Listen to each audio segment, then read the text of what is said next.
어, 이제 예수님께서 입성을 하시는데 나귀 새끼를 타고 입성을 하십니다. 당시에 이제 예수님께서 많은 사람들이 이제 예수님의 이름을 많이 듣고 병든 자를 낫게 하고 기적을 행하고, 그래서 많은 사람들이 예수님이야말로 이 땅에서 우리를 그 로마의 압제로부터 이스라엘을 구원할 자구나 이렇게 생각하게 된 거죠. 그래서 뭐 그런 단어 들어본지 모르겠지만 옛날에는 전쟁을 나가서 승리하고 오는 그 장군들을 개선 장군 이렇게 해가지고 엄청나게 환영을 하는 거죠. 전쟁은 정말 all 아니면 nothing이기 때문에 이기면 모든 것을 얻는 거고 지면 모든 걸 잃는 거란 말이에요. 근데 그런 전쟁에서 승리한 장군은 개선 장군이라고 해서 엄청나게 환영을 해줍니다. 큰 말을 타고 개선 장군 지나가면 사람들이 그 전쟁에서 승리한 사람을 친송하고 열렬하게 환영을 하는 거죠. 우리나라를 위기에서 구하고 전쟁에서 승리했으니까. 마치 그런 것처럼 예수님께서 이제 이 땅에 오시니까 예수님이 이제 우리 이런 어려움을 해결할 분이라고 생각하고 모든 사람들이 와서 환영을 하는 장면이 있는데, 근데 예수님께서는 큰 말을 타시는 것이 아니라 나귀 새끼를 타고 가시는 거죠. 네, 거기까지만 읽어주시면 되겠습니다. 제가 지금 발음이 잘 안 들려서 10절이라고 했는데 잘 안 들리나 봐요. 네, 마이크를 더 가까이 대도록 하겠습니다. 저도 지금 굉장히 당황스럽습니다. 목소리가 이렇게밖에 안 나와서 좀 참아주시고. 네, 그래서 겉옷을 그에 얹고 그 마치 뭐죠? 그 영화 배우 하는 거 뭐라고 하죠? 레드 카펫이라고 하죠. 네, 그런 거 하는 것처럼 겉옷을 깔고 TV에서 봤는지 모르겠지만 막 나뭇가지 들고 막 꽃 같은 거 들고 환영하거든요. 그런 것처럼 예수님을 환영하고 있는 겁니다. 근데 왜 나귀 새끼지? 라는 생각을 하게 되는데요. 구약을 한 구절 찾아보았으면 좋겠습니다. 스가랴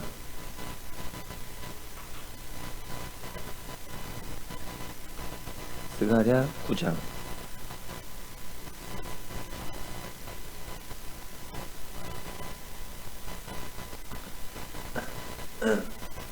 스가랴 9장 9절입니다. 네, 여기 스가랴 9장 9절에 예수님이 오시는 그것이 예언이 되어 있고요.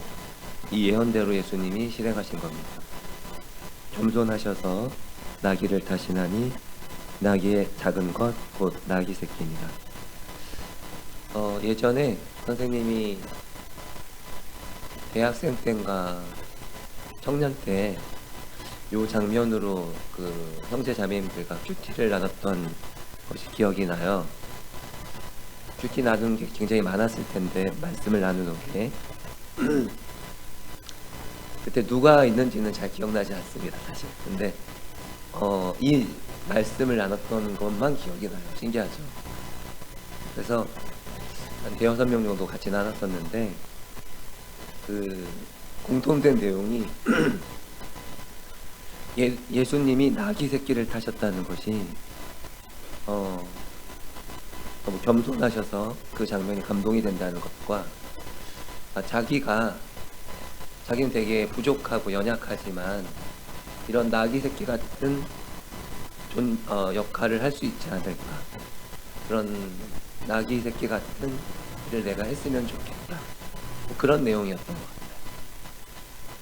내가 주님을 위해서 큰 일을 할 수는 없지만 연약하지만 이 정도 역할은 내가 할 수 있지 않을까, 주님을 위해서 이런 일을 해보고 싶다, 그런 내용의 큐티였던 것 같습니다. 그래서 이 장면이 기억이 나요.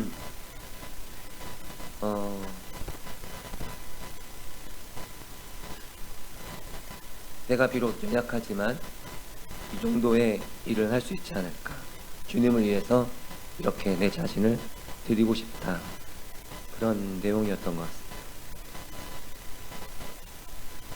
네, 제가 오늘 짧게 한 3가지 대목을 하려고 했는데요. 첫 번째, 나귀 새끼에 대한 이야기를 지금 여러분한테 해드린 거고요. 교재가 있는 친구들은 이제 142페이지를 보시면 되는데, 두 번째 이야기는 그 142페이지 세 번째 문단이에요. 제 목소리가 좀 안 나오긴 하지만 책이 없는 친구들도 많을 것 같아서 읽어드리면, 예루살렘은 유월절을 맞아 각처에서 온 사람들로 붐비고 있었고, 그중 많은 사람들이 예수님께서 로마인들을 쫓아낼 것이라는 기대를 하고 있었습니다. 그러나 아무런 움직임이 보이지 않자 사람들은 실망하기 시작했습니다. 그리고 그 실망은 분노로 바뀌었습니다. 우리가 예수님을 믿으면서 어떤 기대가 있습니다.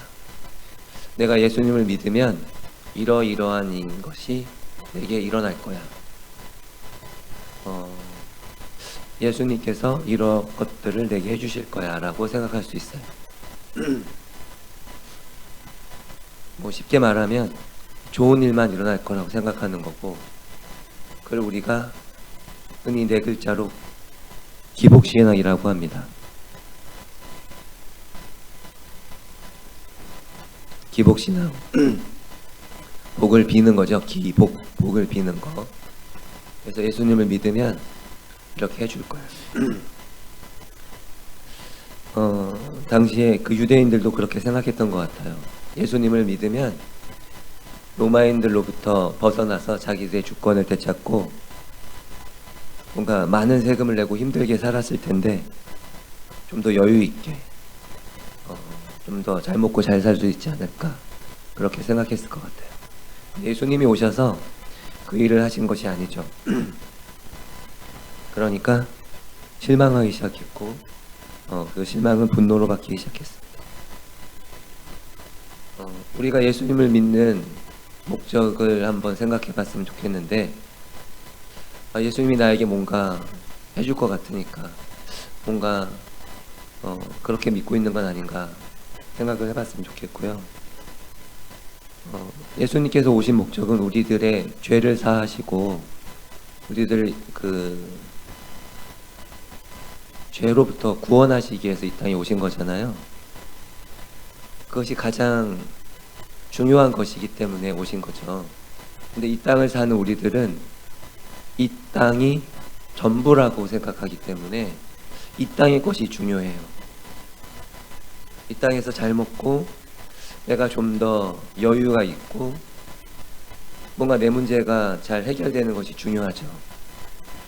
근데 예수님의 관점은 그게 중요한 게 아니라 영혼의 문제가 훨씬 중요하기 때문에 그것을 해결해 주시기 위해서 오셨는데, 우리들은 관점이 이 땅에 너무 초점이 맞춰져 있기 때문에 그건 중요한 게 아니고 이걸 해결해 달라고 하는 것이죠.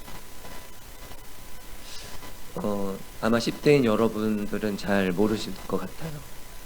저도 이제 잘 모르는데 흔히 말하는, 제가 이제 11원이니까 내년이 되면은 반백년을 살죠. 반백년. 반백년이라 하면 50년이겠죠. 50년 정도 사니까 이 땅이 정말 너무나 짧고 우리의 생명은 죽음이라는 것이 나를 기다리고 있고, 우리가 점점 약해지고 죽음을 곧 만나게 될 텐데, 죽음 이후의 삶, 영원한 삶이 우리를 기다리고 있는데 이게 진짜 중요한 거구나.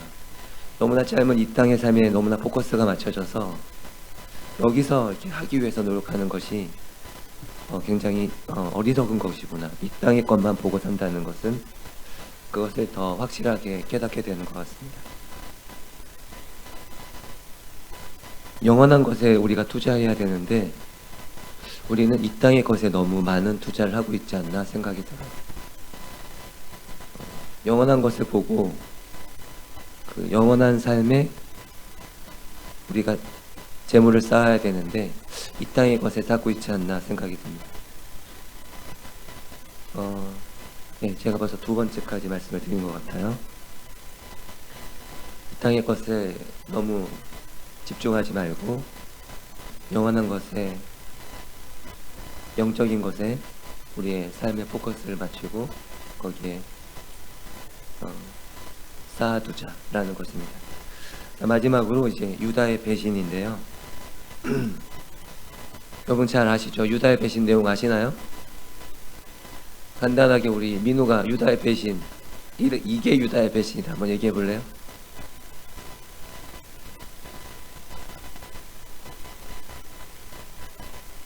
그렇죠. 유다는 어떤 사람이었죠? 우리 주한이, 유다는 어떤 사람이었어요? 간단하게 얘기해 보세요. 아는 만큼만. 질문을 좀 해보자. 뭐라고? 자살했죠. 맞아요. 유준이, 유다는 어떤 사람이었어요?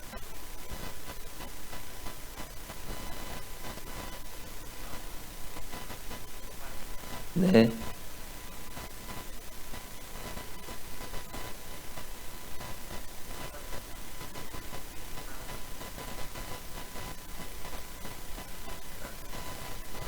예수님이 사랑했죠. 유다를 끝까지 사랑하셨는데 유다는 예수님 대신했죠. 네. 신승이 안 지키고 섭섭할 것 같아서. 유다는 어떤 사람이었어요? 아는 만큼만 말해보세요. 예수님 팔았죠. 네.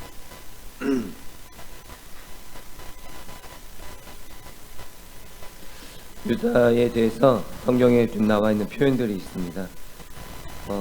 몇 구절 찾아볼 건데요. 마태복음 26장 24절입니다.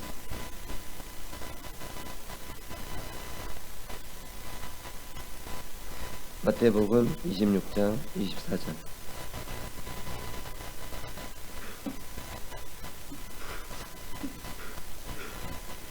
우리 선생님들이 한번 읽어주시면 좋겠습니다. 마태복음 26장 24절. 시작.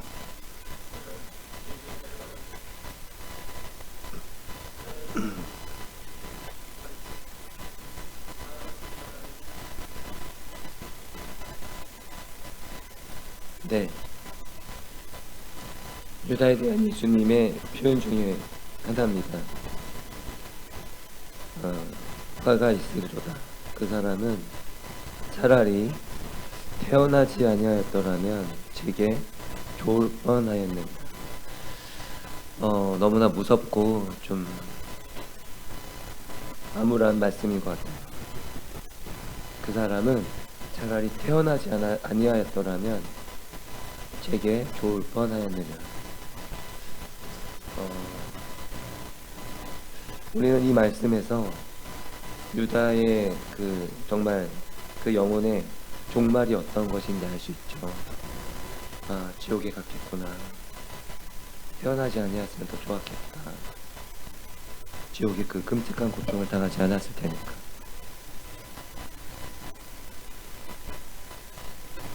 근데 유다는 어떤 사람이었냐면요, 12제자 중에 한 명이었는데 너무 알지만 돈계를 맡은 사람이었습니다. 돈계를 맡는다는 건 예수님의 그 무리가 이렇게 다니어야 되죠. 생활을 해야 되잖아요. 쉽게 말해서 뭐 총무라고 할까요? 이게 같이 생활하면 돈이 필요해요. 그렇죠? 우리가 생활을 해야 되니까.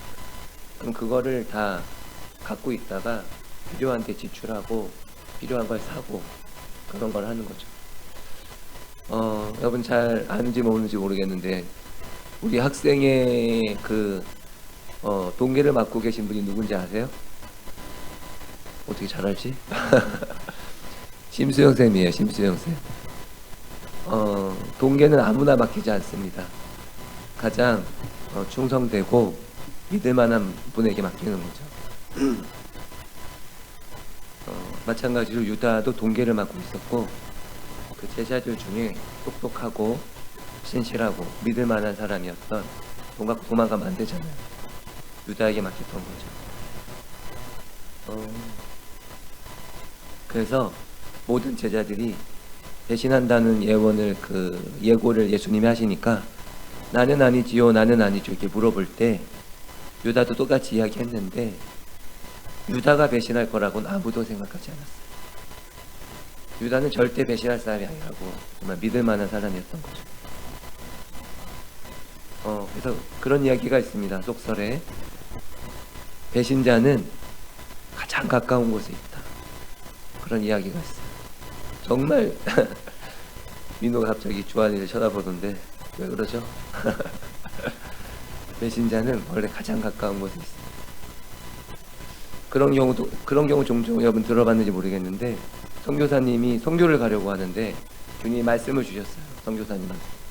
그런데 아내 되는 분이 무슨 선교냐고 지금 여기서 먹고 살기 바쁘고 힘들고 어려운데 무슨 선교냐면서 그 선교사님이 선교를 가지 않은 것에 의견을 동의하지 않는 거죠. 그러면 그게 어떻게 보면은 가장 가까운 데서 하나님의 역사가 이루어지게 해야 되는데 가장 믿음직하고 어떻게 보면은 동역해야 될 그 사람이 그 하나님의 역사를 맡고 있는 거죠. 그게 우리가 어떤 면에서 지금 하나님의 그 일을 반대하고 있는, 배신하고 있는 그 일과 같은 거예요. 하나님의 일이 이렇게 이루어져 나가야 되는데 가장 더 동역하고 힘을 줘야 되는데 오히려 그렇게는 하지 못할 망정 반대하고 약하게 하고 자기 혼자 빠져나가는 거죠.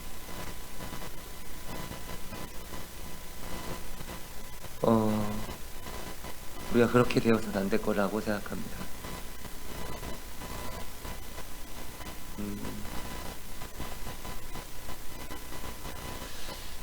유다의 배신, 우리가 정말 조심해야 된다고 생각해요. 저는 사실 그 아까 읽었던 차라리 태어나지 아니하였더라면 내게 좋을 뻔하였느니라 이 말씀을 읽고 예전에 굉장히 두려웠던 경험이 있습니다. 내가 유다 같은 사람이 되면 안 될 텐데, 내가 하나님의 뭔가 일을 해 나가는 데 있어서 그 역사를 막는 그런 일을 하면 안 될 텐데, 그렇기 때문에 좀 두려웠던 개인적인 경험이 있습니다. 유다의 그 배신을 이야기하면서 우리 선생님들끼리 미리 예습을 한번 했었는데 화요일 날 유다의 배신과 좀 대비되는 배신이 있었던 것 같아요.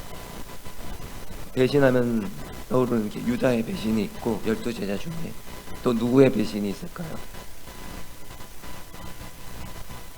그렇죠. 베드로의 배신이 있죠. 베드로도 배신자거든요. 엄청난 배신자예요. 모든 사람이 배신할지라도 나는 주님을 배신하지 않겠습니다. 큰소리 빵빵 쳐놓고, 이 장면이 여러분 잘 알는 베드로가 3번 예수님을 부인하는 장면입니다.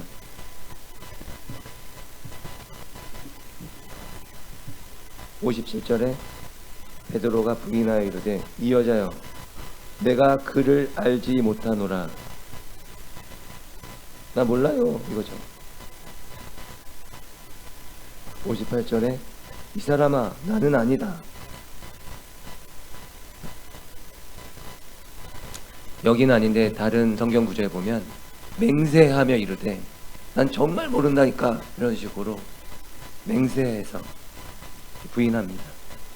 그때 61절에 주께서 돌이켜서 베드로를 보시니 이렇게 3번 맹세해서 부인하니까 예수님이 베드로를 딱 보는 거죠. 그래서 시선이 마주쳤어요. 그 베드로의 마음이 예수님의 마음이 어땠을까요?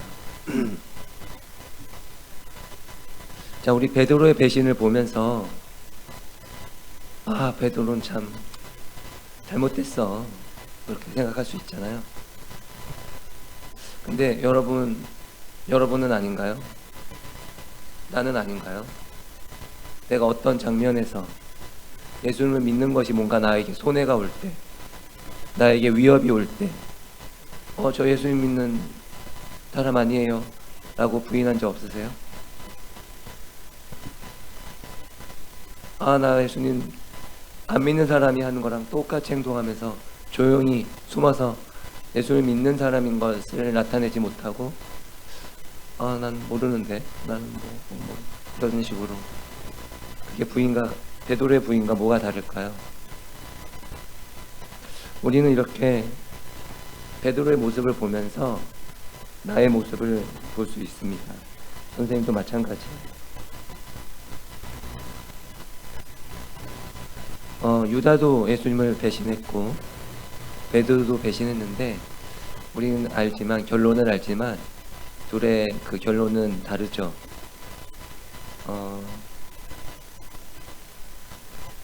그 누가복음 22장 그대로 가서 32절을 좀 봤으면 좋겠는데요.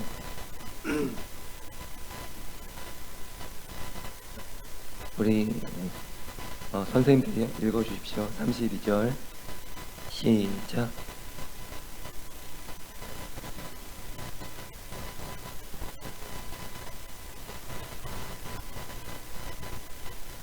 네, 예수님이 베드로의 부인 전에 미리 이렇게 말씀하셨습니다. 내가 너를 위하여 내 믿음이 떨어지지 않기를 기도하였노니 너는 돌이킨 후에 내 형제를 웃게 하라. 예수님이 은혜를 베푸시고 너는 돌이킨 후에 내 형제를 굳게 하라고 말씀하셨습니다.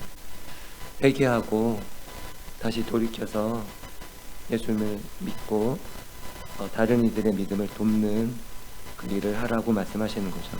선생님도 삶을 살아가면서 베드로처럼 많은 장면에서 예수님을 부인하고 했지만 주님께서는 이렇게 선생님에게 말씀하십니다. 내 믿음이 떨어지지 않기를 기도하였노니 너는 돌이킨 후에 내 형제를 굳게 하라. 네, 우리가 이러한 예수님의 기도대로 삶을 살아갔으면 좋겠습니다. 오늘 3가지 말씀드렸는데요. 나귀 새끼에 대한 이야기를 했고요. 그 다음에 뭐였죠? 뭐라고 얘기해야 되죠? 우리들은 예수님을 믿고 더 뭐가 잘 될 것